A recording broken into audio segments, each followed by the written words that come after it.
Assalamu Walaikum. Hello friends, how are you? Welcome back to my another video. In this video, I am going to show you how to align text in a Microsoft Publisher document. Let's get started. At first, we have to open a Publisher document.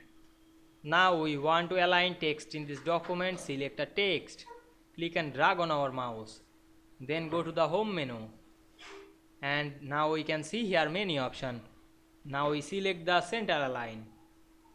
To align this text on the center, you can use the align right to align right on this text.